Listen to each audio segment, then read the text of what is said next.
నమస్తే, welcome to Sakshi exclusive. Hi friends.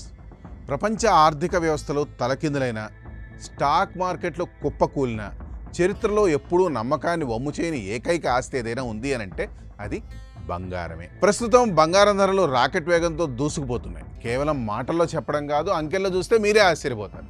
2025 ప్రారంభంలో ధైర్యం చేసి బంగారం కొన్న ఇన్వెస్టర్లు ఈ 2026 కొత్త సంవత్సరం నాటికి ఏకంగా 77% లాభాలను కళ్ళజూశారు.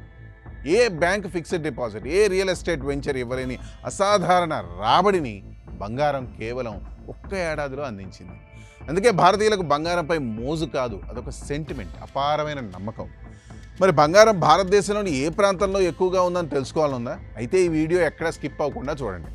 భారతదేశంలో బంగారం వినియోగం గురించి మాట్లాడితే అందరి దృష్టి కేరళ వైపు మడుతుంది. కేరళ గోల్డ్ ట్రేడర్స్ అసోసియేషన్ వెల్లడించిన తాజా గణాంకాలు వింటే దేశం మొత్తం వీస్తుపోవాల్సిందే. దక్షిణాన ఉన్న ఒక చిన్న రాష్ట్రం కేరళ వద్ద ఉన్న బంగారం నిల్వలు ఎంతో తెలుసా? అక్షరాల 2000 టన్నులు. అవును, మీరు విన్నది నిజమే. అంటే 20 లక్షల కిలోల బంగారం మలయాళీ ఇళ్లల్లో కొలువై ఉంది. కేరళ జనాభా సుమారు 3 కోట్ల పైమాటే. అంటే సగటున ప్రతి కేరళ పౌరుడి వద్ద 57 గ్రాముల బంగారం ఉంది. అంటే ప్రతి మలయాళీ చేతిలో సగటున 5.5 తులాల బంగారం ఉన్నట్టు లెక్క. ఇక ఇదే బంగారాన్ని నేటి మార్కెట్ ధరల ప్రకారం విశ్లేషిస్తే ఒక్కో వ్యక్తి వద్ద ఉన్న బంగారం విలువ సుమారు 7,70,000 రూపాయలు. ఒక సగటు భారతీయ కుటుంబంలో 4 సభ్యులు ఉంటారని భావిస్తే కేరళలోని ప్రతి ఇంటి వద్ద ఉన్న పసిడి సంపద విలువ దాదాపు 35 లక్షల రూపాయల పైమాటే.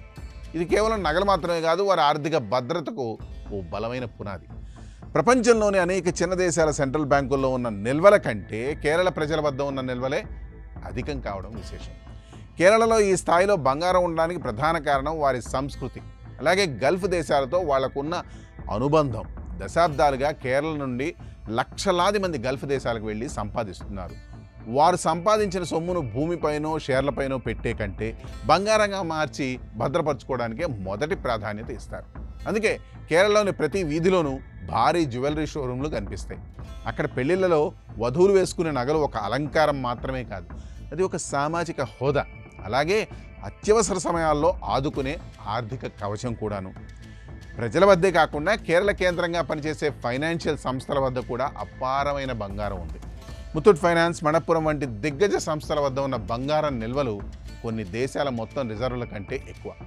కేరళ ప్రజలు బంగారాన్ని కేవలం బీరువాలో దాచుకోవడమే కాకుండా దానిని వ్యాపార పెట్టుబడిగా మార్చడంలో సిద్ధహస్తులు.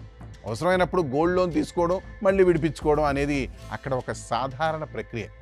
భారతదేశం తన మొత్తం బంగారం అవసరాలలో దాదాపు 90% దిగుమతి చేసుకుంటుంది. అంతర్జాతీయంగా డాలర్ విలువలో మార్పులు, భౌగోళిక రాజకీయ ఉద్రిక్తతలు పసిడి ధరలను ప్రభావితం చేస్తున్నాయి. అయితే ధర ఎంత పెరిగినా భారతీయులు, ముఖ్యంగా మలయాళీలు బంగారం కొనడం మాత్రం ఆపడం లేదు. ఎందుకంటే 2026 నాటి ఈ విపరీతమైన ధరల పెరుగుదల బంగారంపై ఉన్న నమ్మకాన్ని మరింతగా పెంచింది. కేరళ గణాంకాలు మనకు విషయాన్ని అయితే స్పష్టం చేస్తున్నాయి. సంపదను కాపాడుకోవడంలో పసిడిని మించిన ప్రత్యామ్నాయం అయితే లేదు. అయితే కేవలం ఫిజికల్ గోల్డ్ మాత్రమే కాకుండా గోల్డ్ ఈటీఎఫ్లు, సావరిన్ గోల్డ్ బాండ్లు వైపు కూడా ప్రజలు మొగ్గు చూపుతున్నారు. కేరళ గోల్డ్ ట్రేడర్స్ అసోసియేషన్ నివేదిక ప్రకారం ఈ ట్రెండ్ ఇలాగే కొనసాగితే భవిష్యత్తులో కేరళ గ్లోబల్ గోల్డ్ మార్కెట్ను శాసించే స్థాయికి చేరుకుంటుంది.